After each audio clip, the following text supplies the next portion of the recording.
Welcome back to another episode of Retail and Change. I'm your host, Joseph Lohmann. I'm joined today by Jillian Dabovich, a colleague of mine. You are the Director of Business Development for our field service and repair side of the business, solutions side of the business. Welcome. Thank you, good to be here.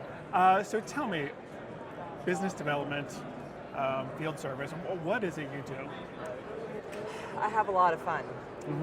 So I work with a lot of the CPI clients in understanding their challenges, whether it's a partner, an OEM, or an operator, end user, of what their challenges are with their technologies once everything goes into a retail location and what type of support they need moving forward. It's really, I like to kind of call it the now what. I do a lot of the now what. Right. And understanding where their issues are and where CPI can come in and alleviate a lot of those and just have them think a little bit differently of who we are as an organization and what our mission is. So even the best designed hardware systems have issues from time to time. Yep. Someone has to fix them. So if I'm hearing you correctly, you spend a lot of time with retailers listening to how downtime is not good for them. Oh my gosh, no. Nobody likes downtime. Nobody likes that. Consumers don't, but especially retailers exactly. Don't. Downtime is money. Is this something that retailers are struggling with right now? The issue of how do I get my stuff, Absolutely. running as much as possible? Absolutely. Well, think about everything within a retail, space and everything that's changed over the last couple of years, right? Mm-hmm. So retailers are all about that customer experience. They want repeat business from those customers, and they want those customers to tell other people to become new customers. And a lot of where retailers can differentiate themselves is the ease of buying from that retailer. And a lot of that comes from technological advances that they can put into their retail location stores and make it so much easier for the end user to get in and get out, get their product and move on. Seamless experience. Absolutely. I think, what do they say? It's the no obstacles you're looking for as a consumer. Yep. I just don't want to know what's going on in the background. Yeah, we're a quick culture. We want stuff right when we want it, and we don't want it to be down. So when you look at retail and how much retail has evolved into self-checkouts and having unattended lanes, you want those to be up and moving so that people can quickly make their transaction and move on. So what are retailers finding when they do have these technical issues? What are they seeing from a consumer's perspective? I mean, it's a problem. I mean, if a retailer is known for having issues with their self-checkouts, then that means there's going to be a lot of long lines. So maybe the next time you're looking to buy a particular product, you remember that long line, or you remember that experience that you had at that store, and you might choose to go somewhere else. And that's really important for retailers to understand, so that they can ensure that those technologies are top-notch and that somebody is going to be able to go out there and handle that equipment with expert care, and it's going to be consistent regardless of if it's a location somewhere in California, somewhere over in Connecticut, down to Texas, and up into the Dakotas. So we were laughing. I recently had an experience where I was trying to check into a hotel. The line was long. Went to the self-checkouts, and they were all broken. I sent you a picture. We laughed about it, but the reality is, as a consumer, I was mad. Yeah, exactly. It's not that funny. It started off my stay at this nice hotel on a poor noon. Right. So it's got to be a huge concern for retailers. Mm-hmm. What are they doing to solve it? Well, and the other thing too is think about the investment they've made. Mm-hmm. So these kiosks, these self-checkouts, it's optimization and it's investment into making sure that customer experience is good. So when it's down, what is that investment getting you besides angry customers that can't check in? Yeah.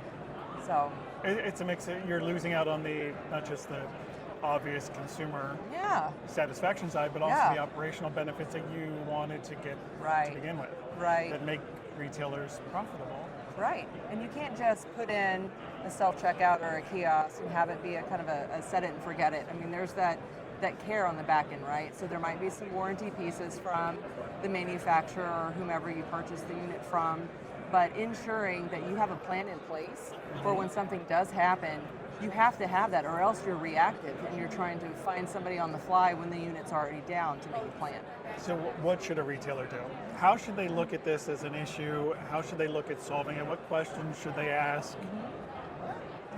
So to solve problems when it comes to technology issues, really it's understanding who are the best partners to be able to leverage in order to repair devices. You know, where are they based? What does their technician footprint look like? How do they train why do I their need technicians? partners? Why can I not just do it myself? Well, you could, but when it comes to retailers, think about what they want their staff to be doing when their store locations are open. They want them working with their guests or their clients. They want them to be working on the pieces that are driving their business forward. You might not have the same technical skill set across every retail location or store to be able to handle those. You don't want people trying to triage things that aren't trained, because sometimes that can make things worse.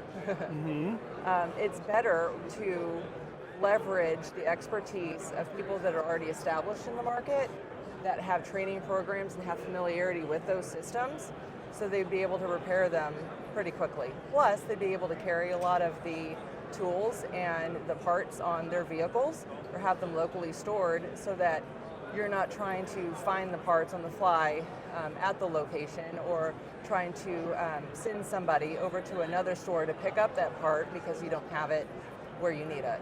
Okay. So how are you helping to solve this problem for people? So here at CPI, we have a really, really great story to tell, and it's really exciting from the field services side. Previously, we didn't necessarily have the field service footprint for CPI to handle our critical cash and coin components, but with the acquisition of Cummins Allison, that netted us over 450 W-2 badged field service technicians, all trained on a variety of different types of electromechanical devices in order to repair and provide better options for our CPI clientele for our components, but then also extend it further where we're helping our clients with their full holistic needs for service on their cabinets, their smart safes, their kiosks, their self-checkouts, those types of things. And honestly, if you've got, from a retail perspective, if you have self-checkout lanes, and certainly if you have CPI components in that, or even very similar to CPI components, you want somebody out there who's going to be able to handle those with care and expertise, have the diagnostic equipment on their vehicle and in their laptops or computers to be able to triage and bring those units live first time fix. Sure. And I imagine being able to accept money from your customers is kind of a key part. That's key, yeah. It's key to being a retailer. Yeah. You mentioned something else though.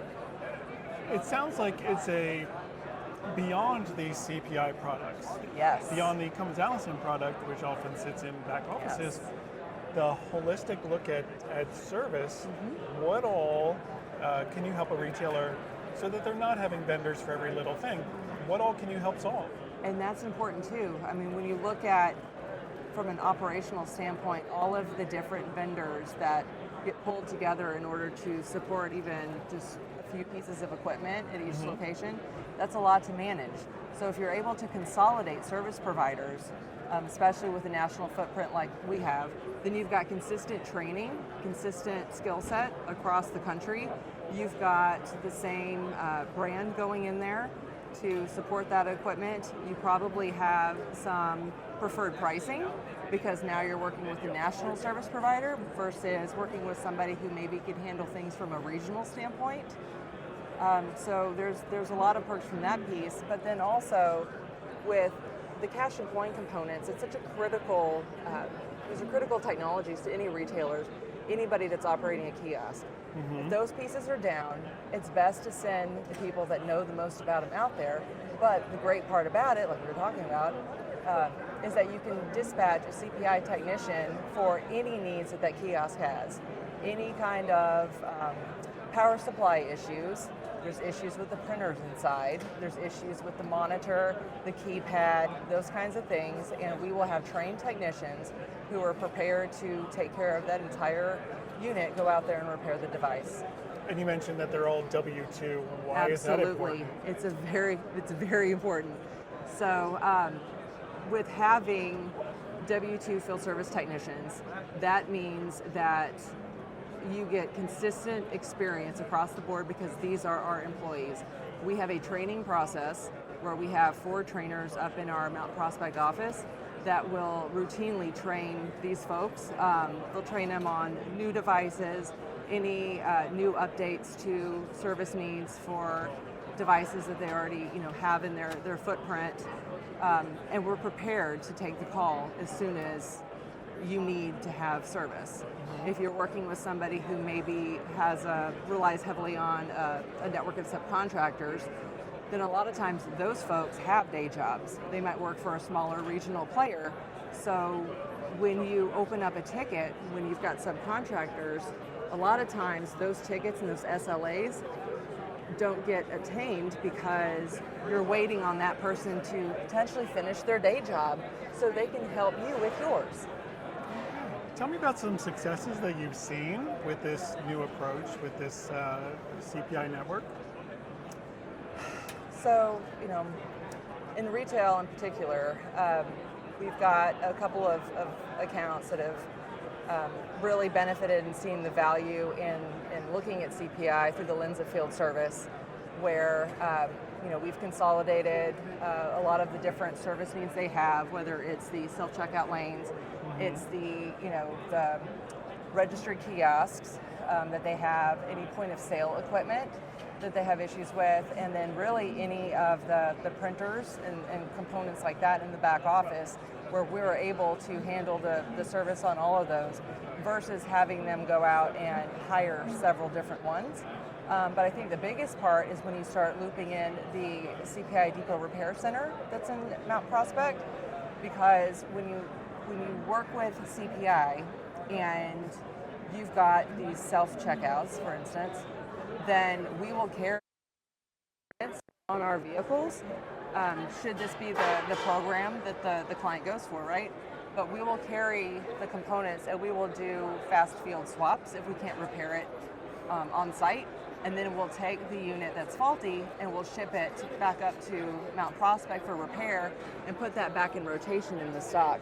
So really it's a complete full solution managed service for most critical pieces of self-checkout. Right, because the original manufacturer is working on the repairs. Right. And we have the parts, we have all of it. The decrease in downtime has been incredible. The ROI is immediate. You're not paying for extra dispatches. It's a very smooth program, and our folks are very excited to have it. Excellent. Anything else you can share? Anything upcoming from field service that we can look forward to? Oh my gosh, there's so much. I think one of my favorite things with being a part of the field service organization at CPI is all of the care that we're taking to make sure that we're building the right program. We're building the right program to ensure that we have every piece in place, whether it's technology for our field service technicians, whether it's additional resources for training. We're putting all that and making the right investments so that we are able to work with our clients today and then well into the future to keep up with the technology needs that our clients have. Excellent, and it's a really good field service team too, not just in the field service, but in the depot repair. Absolutely. I'm constantly amazed, and I love to talk to them because they are, first and foremost, focused on doing the repair the right way, the quickest way, and ultimately, are we doing the right thing by the customer? Exactly. So I love talking to them, and I've loved talking to you. If you're interested in learning more about CPI Field Service, I would encourage you to follow Jillian on LinkedIn. We also have a field service LinkedIn page. You can also find CPI on our CPI page. And if you've enjoyed this podcast, please like and share. We are on YouTube, Apple Podcast, and Spotify. Thank you. Thanks, Joe. Done.